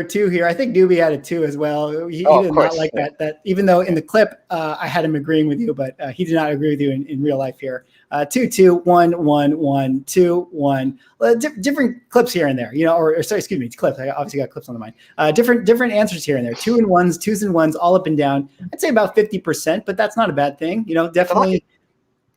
It's a lot more ones than I expected, to be honest. Yeah. I mean, I think obviously people are always going to give you the 2 based on, I think, what book you end up burning. I feel like that's the one that's going to be, the one that people disagree with the most. And, I understand people like their Doctor Strange, but let's not forget, I think you're right. I mean, up until his last movie, he was kind of a C-tier character compared to those other guys. Yeah. All right, moving on to the next round. Spec, collect, forget. We got another grouping here of big books. Big books for sure. We got Captain America 323, Fantastic Four 353, and the biggest book of them all, West Coast Avengers number 45. I think you see the theme here. We got a book from WandaVision. We got a book from Falcon and Winter Soldier. And we got an upcoming book from Loki here. Some hot books coming out of the Copper Age that got hot recently. All of them relating to the Disney Plus shows. Spec, collect, forget. What are you feeling with this one, sir? So these are basically the flavor of the month picks. Flavor of the couple months. Yes, certainly. Okay, you know what? Let's see. Because I know Owen Wilson will be playing that character on the Fantastic Four. Yeah. Oh, in case out there in the chat too. Yeah. Just to reiterate, Captain America 323, first John Walker. We saw him in Falcon and Winter Soldier. Fantastic 353, first Mobius. That's Owen Wilson's character. And then West Coast Avenger 45 was the White Vision. Of course, we saw him in WandaVision. Okay, so in terms of spec, just because of the heat, I think this will gain once again once White Vision appears, because I think just the fact that he kind of dipped out and we didn't actually see him just destroyed as people would have thought, would have been the case. I think that this book will have its day in the sun once again. So I'm gonna do spec on West Coast Avengers. Okay, specking on West Coast Avengers. And you know what? Unpopular opinion, but I actually was a fan of Wyatt Russell playing John Walker. Yeah. I thought that he was getting some undue hate, because look, he was trying his best to be Steve Rogers, and to be Captain America. He probably went about it the wrong way, but his heart was in the right place, and we do know that at the end of Falcon Winter Soldier that there is more plans with the John Walker character. So I would marry that book, and also I'm always a fan of those anniversary frame books from Marvel. So, Yeah. and I'm gonna forget on the Fantastic Four 353. Dropping the forget on Fantastic Four 353. All right, so we're specking on West Coast Avengers 45, first appearance of White Vision. We think White Vision's showing back up in the MCU. We're marrying Captain America 323. We like John Walker, and we're burning Mobius and Mobius. We don't care about Owen Wilson. Spec Collect Forget. Let us know in the chat what you guys think here. One's in the chat if you agree with Hyper. Two's in the chat if you disagree. This one is interesting because I feel like obviously all of them kind of have spec potential. I'm sure all these characters are going to play a role in some kind of way. Once again, definitely White Vision. We're not done with him. So you never really know. You can go either way with this one here. But what we will say is there's only one non-superhero in this batch, and that would be Mobius. True. So Miguel here with the one, Comic with the one, Venom's with the one, Bandu with the one, Marvel with the one, Blink with the two, Newbie with the Hyper. Are you drinking like heavily when making these picks? So I think what he meant to say was one. If I get his sentiment coming out of that one, SMG with the two here, but overall definitely a lot of ones. So I think people were feeling you shooting Fantastic Four 353 out into outer space a little bit like this. Your powers are inconsequential compared to mine. Yeah, but the kid's seen more movies.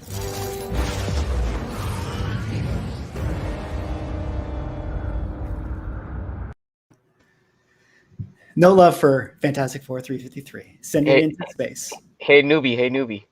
Swagglehaus put me in the Iron Man costume. Just saying. That's what I have to do. I have to give Newbie like Wolverine clips or something. And give you Iron Man clips just to feel frustrated over here. All right, just a couple of other more coming in here. Noah with the one, Vancouver with the one, Joe with the two, Sal, Felix, what's going on, Sal? Good to see you with the one here. So I think people overall agreed with you for the most part. I'd say like the percentages were definitely in your favor overall. All right, coming on now to the back half here. We made it halfway through, a little more than halfway actually. So let's keep it going. Spec, Collect, Forget. We got Tomb of Dracula #1. Ooh. Strange Tales 169, and Marvel Premiere #10. So we got some Bronze Age, I would call these kind of horror books. We got first appearance of Dracula here. We got first appearance of Brother Voodoo. And we got first appearance of Shuma-Gorath. Shuma-Gorath recently has become the hot spec for the Doctor Strange 2 movie. So Spec, Collect, Forget. What are you feeling with your picks here? And let us know in the chat what you guys are thinking as well. Okay, I need to ask you a question. Is Tomb of Dracula 1 considered Dracula's first appearance in Marvel Comics? As far as I put it on this slide, in my mind, it was. But you can let me know if there's someone out there in the chat that actually feels like it's not his first appearance. It's just that, like, here's the thing: isn't Dracula like a public domain though at this point? Yeah, I think he probably is public domain. There's the Bram Stoker Dracula. But I'm sure that there's like Marvel Dracula. I don't know if Marvel Dracula is different than Dracula. Okay. Vancouver says that this is his first appearance. I mean, at least in terms of, I would say comic book Marvel appearance. I mean, we're going to call this his first appearance. What's interesting about these picks is, I mean, I only have one of these books. I actually picked up Marvel Premiere 10 for like $10 a couple of months ago. Definitely a good pickup. Yeah. And I always kind of was hoping that Shuma-Gorath would kind of somehow appear in the MCU. You know what? I actually read the Marvel Premiere 10, and I actually like that story, like with the whole Doctor Strange being Sorcerer Supreme and his whole conflict about having to kill the Ancient One to kind of preserve life. So for that, I'm marrying this book. Okay. Right out the gate. Yeah. No love for the Doctor Strange 169, but love for this Doctor Strange, like in the lore of the Shuma-Gorath. Yeah, it's just and just yeah, you're right. It's funny how I burned the previous Doctor Strange book, but I did like the whole genesis of the Sorcerer Supreme and how the whole thing came to be. Yeah. Now between the two, I'm gonna spec on Brother Voodoo. just because he is a character that's been rumored to. Is it confirmed or is it actually a rumor at this point that he's coming to the second Doctor Strange movie? Is that actually confirmed at this point? I don't know. I know it to be a rumor. I could be wrong though. It could be a confirmed thing, but definitely, whatever the case, definitely feels like a hot rumor. I would think that. And look, I've been big on these Marvel horror books lately, but obviously I have to burn one. So I mean, look, I would pick all three to be honest, but I'm gonna burn on Tomb of Dracula, just because, like I said, the fact that Dracula is a public domain character is just, I mean, yeah. Definitely an interesting one. I mean, to me as well. One's in the chat if you agree here. Two's in the chat if you disagree. But yeah, Dracula is an interesting character because it's always a little weird when it's like a character that exists outside of the lore of Marvel that's like now in Marvel. But a lot of people, feels like everyone's high on the Dracula book. But everyone's kind of high on all these books, especially the Brother of Voodoo one. I think horror and I think Marvel comics, the horror comics in Marvel have been just getting hot lately because we know that that's like the direction that Marvel is heading into.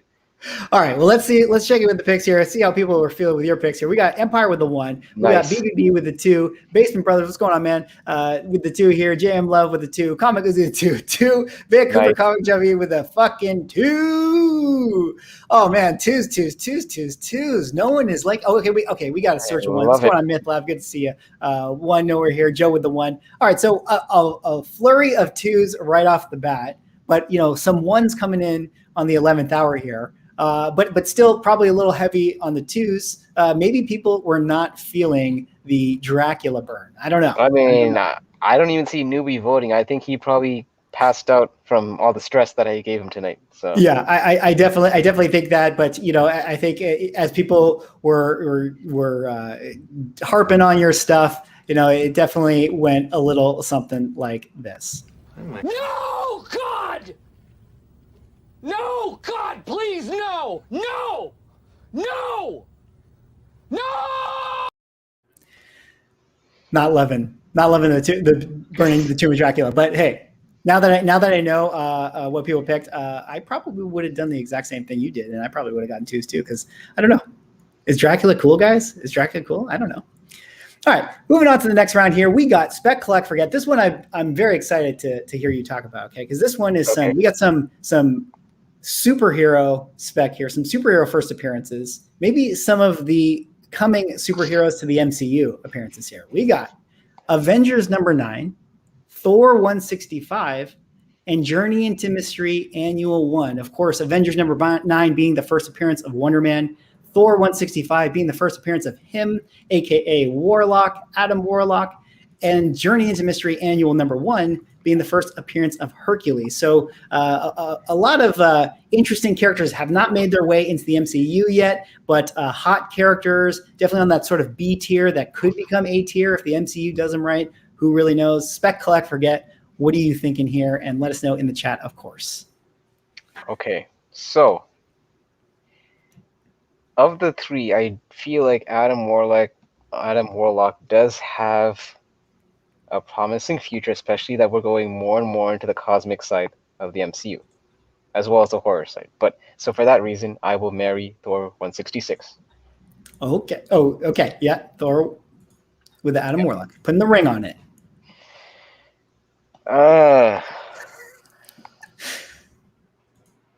Okay. Like Newbie's with you. Oh, he's back. Newbie is back from his concussion. All right. I have no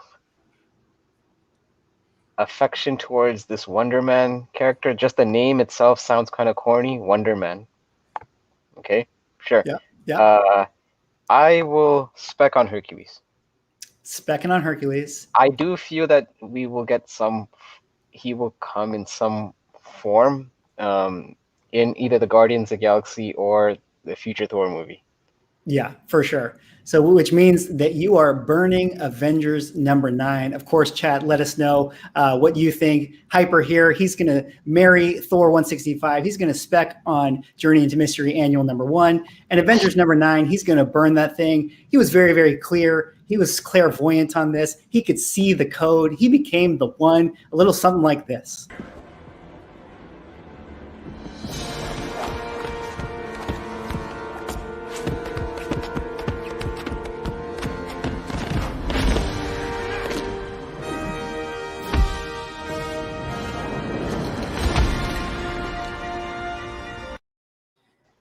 I felt like that was like a redemption round for me. It's almost like you kind of gave me that round almost like as a gimme.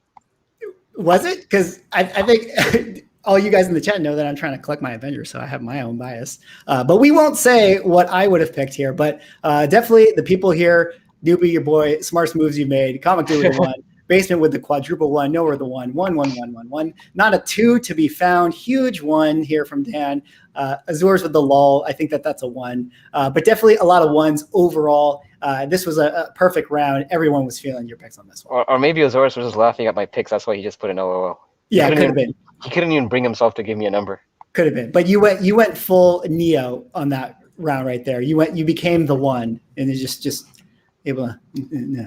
All right, Spec, Collect, Forget. Going on now. 2 more rounds. It's been a great run so far. You've been doing excellent. I survived. I think only that horror picks is the one that apparently I got shot on by the crowd. Yeah. People feel a very certain kind of way about their horror books, I guess. Yeah. Clearly. All right. Well, we did some horror books. We did some superheroes in the last round. Now we got to do some super villain spec here. All right. We're going first appearances of different villains here. Spec, Collect, Forget. We got Amazing Spider-Man number 9, first Electro. We got Fantastic Four 49, first Galactus. And we got X-Men number 12, first Juggernaut. So some Silver Age first appearances of villains, all within different mythoses of characters, where it's a Spider-Man 1, a Cosmic 1, and an X-Men 1. Spec, Collect, Forget. What are you feeling with this one here? And chat, of course, let us know what you think. I almost feel like trolling the audience and say forget Fantastic Four, but I'm not going to do that.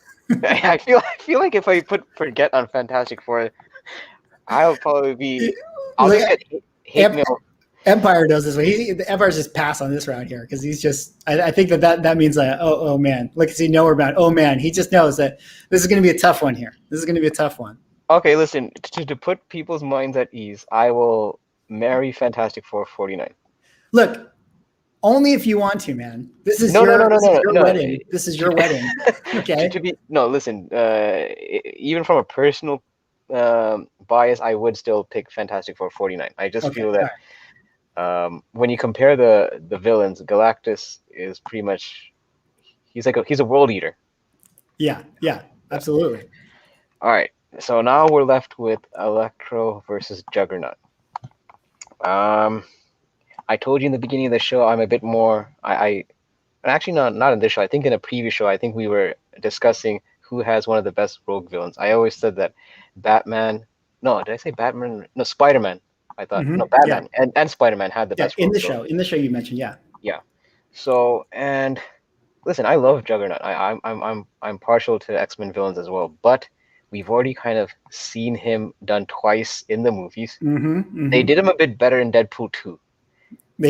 Still wasn't a fan of him showing his ass crack. So I will. Oh, but Jamie Foxx did play Electro, and I wasn't exactly a fan of that one either. Shit, that actually the rumors are that he's going to show up again. Yeah. You know what? Between the two, I'm going to have to spec on Electro, and forget, as much as it pains me to do this, I'm going to have to forget Juggernaut. And that's and X-Men is like one of my favorite teams. I know. Burning Juggernaut. Okay, chat. Here we go. Final answers. Marrying Fantastic Four, collecting that. We're going to spec on Electro, and we're going to burn Juggernaut, X-Men number 12. 1's in the chat if you agree. 2's in the chat if you disagree. And this one's a tough one, man. This is a tough one for you. You see Azur's right here with it. These games are hard. Definitely hard. Pick here. All right, let's see. Flurry of votes in here. Newbie with the 1, Bloop with the 1, Wise Choice with Ernesto. We're going to count that as a 1. JM with the 1, Hidden Gem with the. What's with the fractions? What's with the fractions of 1.5? I don't know. Steve Bradley with the 1.5. That means like maybe he agreed with one of them, but didn't agree with the other. Marvel with the 2, BB with 2, Miguel with the 2, 1 here. Man, I think it's fine. 1.5, 1, 2. Vancouver, this was tough, but a 1, 1, 2, 1, 1, 1. Lots of ones. I'd say that this is a 70-30 overall. So overall, I think that the people are with you on this one. But there are some Juggernaut fans out there that it was a hard pill to swallow. Yeah, and I'm one of them. So yeah. All right. Going on now to the final round. You've made it through the first 9 bosses. Now we are at the final boss. I feel like this is gonna be a doozy. As a video game guy, it's like you've been playing these levels. Okay, Yeah. you're now This on is it. This is it. you're now going against M Bison here. All right, Spec, Collect, Forget. We got some grails. We got ASM number 1. Ooh. Fantastic Four number 5, and Journey into Mystery 83. Of course, ASM number 1, second appearance of Spider-Man, first ongoing title series. We got Fantastic Four number 5. This is first appearance of Doctor Doom, perhaps the flagship villain of all of Marvel Comics. And we have Journey into Mystery 83, first appearance of the God of Thunder, Thor. Okay, so you know what? I was thinking initially when I saw these covers like flash, I was thinking, oh, this is going to be a tough one. But in perspective, I am actually kind of seeing it come together now. Okay. So this is why you're Neo here. Yeah. So okay. So this is where my mind is at with these 3 books. I'm always going to go with first appearance over first solo series. So you're going to see where I'm heading with this. Okay. All right. Yeah.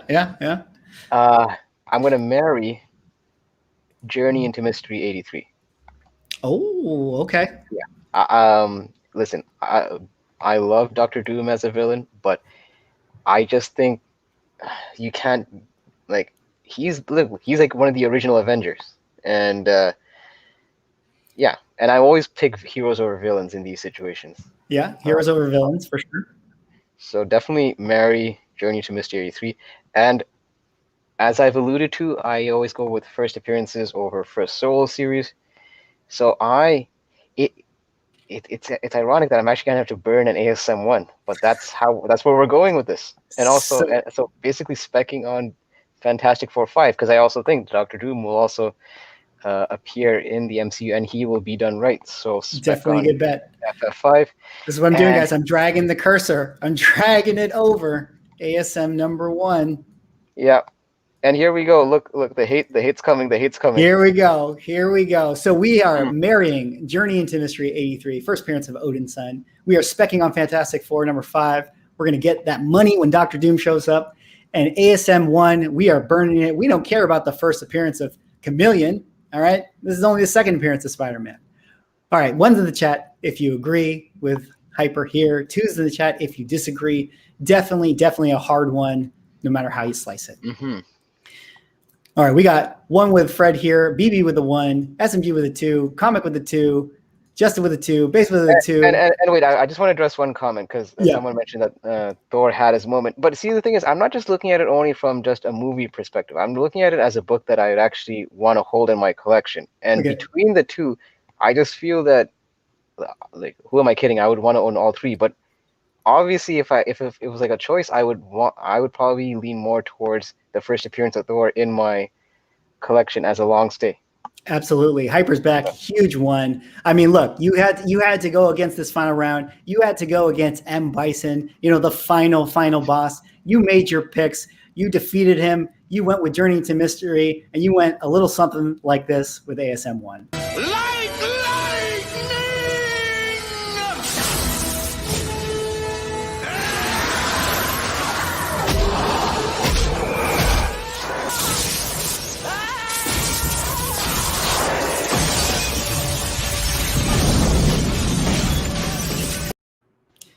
Look, cool guys don't look at explosions, all right? I love that was like the clip that you ended this game on, because I actually have that movie on Blu-ray, and I'm not ashamed to admit it. I know you as a Street Fighter guy. I had to set you up as being, the final round with M. Bison right there. But it always bothered me in that movie that it's like, well, why didn't they finish him with a flash kick? I felt like, I know Jean-Claude Van Damme wanted to do his roundhouse kicks there, but that was the only thing that bothered you in the movie? Okay, no, everything bothered me in the movie, but when I was making the clip, it bothered me a lot that I was not animating your hyper combo comics over a flash kick.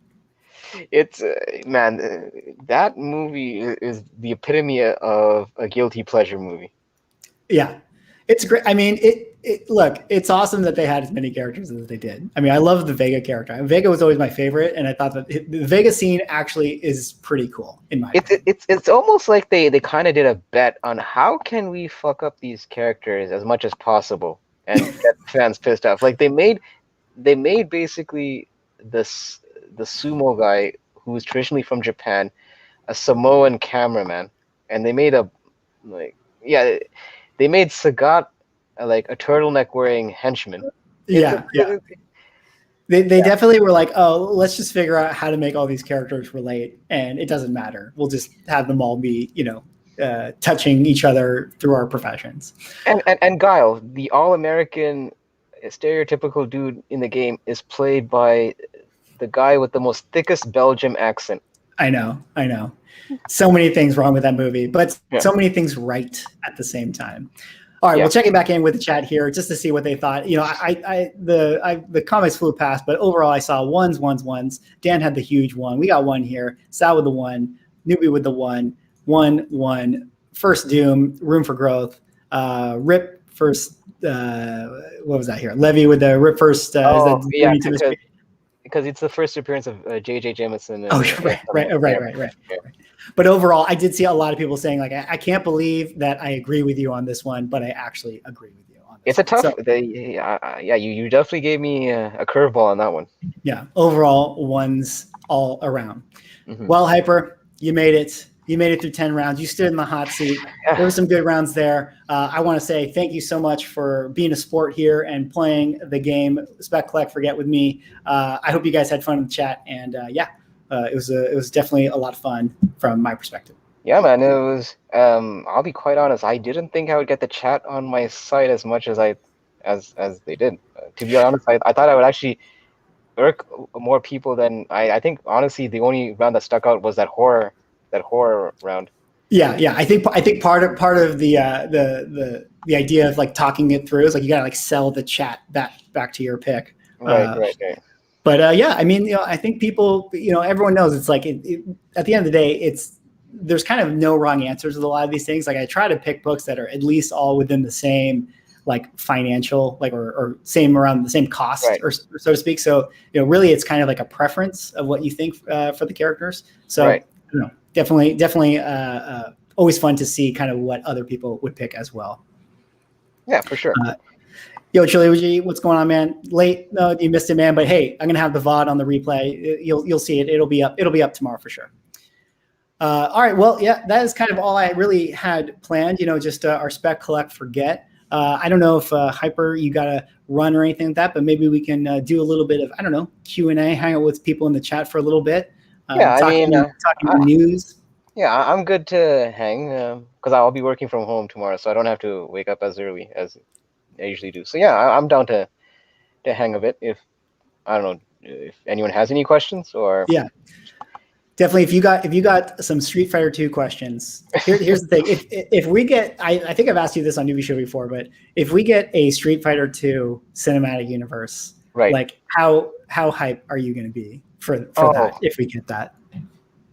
I mean, look, when Mortal Kombat was revived in DC's HBO Max cinematic universe, I was hoping that Mortal Kombat got to stay in the sun. It's only a matter of time before Street Fighter gets its day as well. And I would argue that Street Fighter is a bigger franchise than Mortal Kombat if we're looking at popularity and international appeal. So yeah, man, I'm crossing my fingers for that Street Fighter 2 revamp.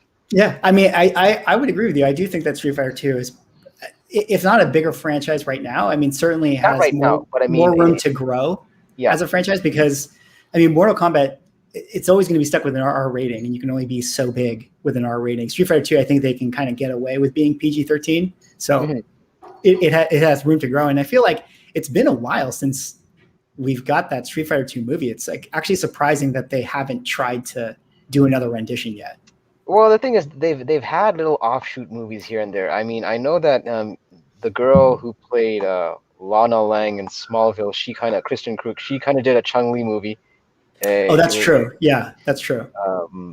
and they did another movie with Ken and Ryu. I think that was like a YouTube, like it was like one of those webisodes kind of movies, kind of thing. Yeah. But yeah, they haven't actually done an actual live action ever since the Jean-Claude Van Damme. They've done like animated movies for sure, but nothing live action.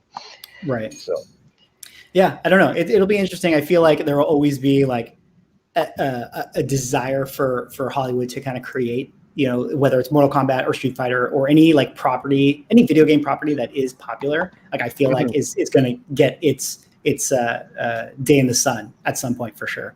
yeah, and from what I understand, I think internationally Mortal Kombat did do pretty well in the box office. I don't know how it did here. I mean, obviously it's a bit of a different situation, like, you know, with the restrictions and all that.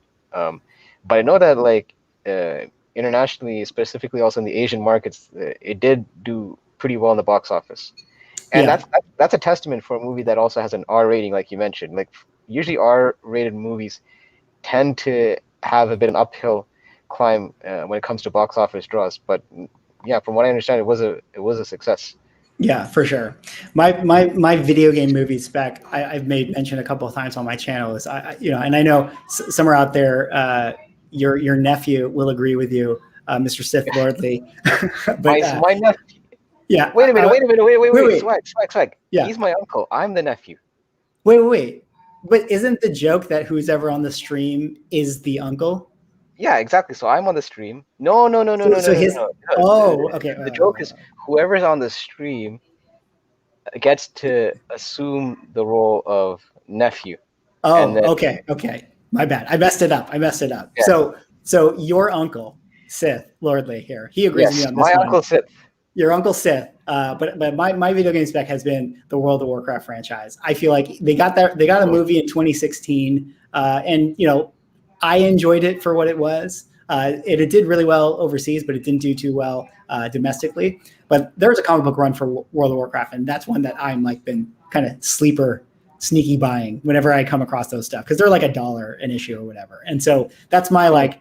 One day this franchise is going to get another movie. I mean, they're owned by they're owned by Legendary Pictures, and there's a lot of talk that Peter Jackson might resurrect the franchise in some kind of way, do a kind of Lord of the Rings thing. So that's my video game Spec.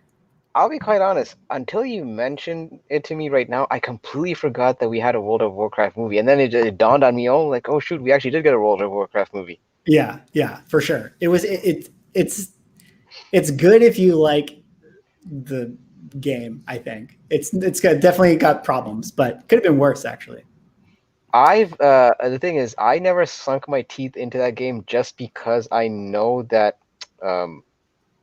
I've had friends that play that game, and it's almost like the same reason why I didn't get into Skyrim, because I've known people that it's almost like once you get in, it's kind of hard to kind of it's almost like you're sinking down a rabbit hole, I find. And knowing me, like if I really get into something, I would probably I would probably spend a lot of hours on it.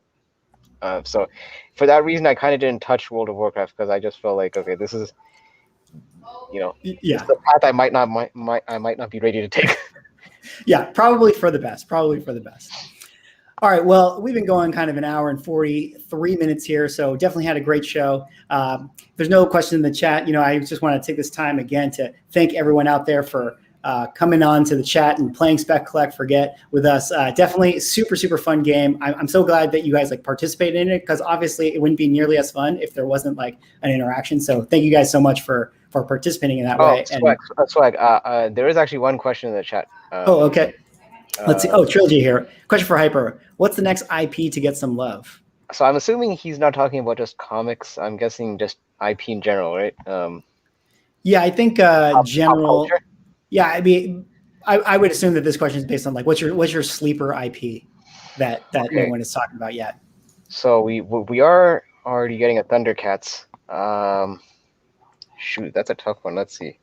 I'm trying to think back to childhood days, things that haven't been done as movies yet. Gargoyles has already been announced, right? They're doing something with Gargoyles. I do think that there's talk of gargoyles. Yeah. Okay. You know what? I will say, because you mentioned World of Warcraft, which is from Blizzard. So I'm going to go with Overwatch. Yeah, I think that for sure is a good pick. And there is Overwatch comics that are currently out. And I don't actually know if those are the ones that are like would be first appearances of those characters in comics. That I'm not sure. But yeah, Overwatch is a good one for sure. And definitely really interesting.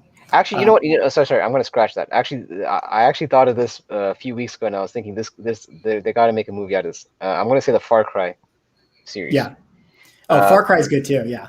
Yeah, I think because Ubisoft has already done, they've already done an Assassin's Creed, and they've done another movie which I can't remember in their library of games. So I feel like Far Cry already is a cinematic game to begin with.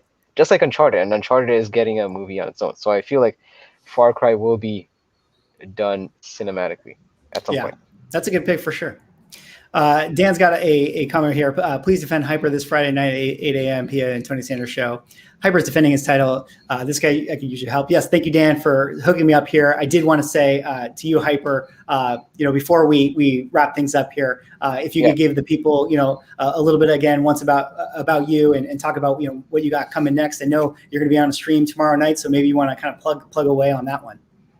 Yeah. Okay. So as Dan Delatorre alluded to, tomorrow I'll be on Tony Sanders' YouTube channel where he hosts the Hunt Show, which is basically a wrestling themed challenge show where challengers basically show their books and they vie for titles in their respective divisions. So in my case, I'm the TV title, because each title basically has its own set of rules.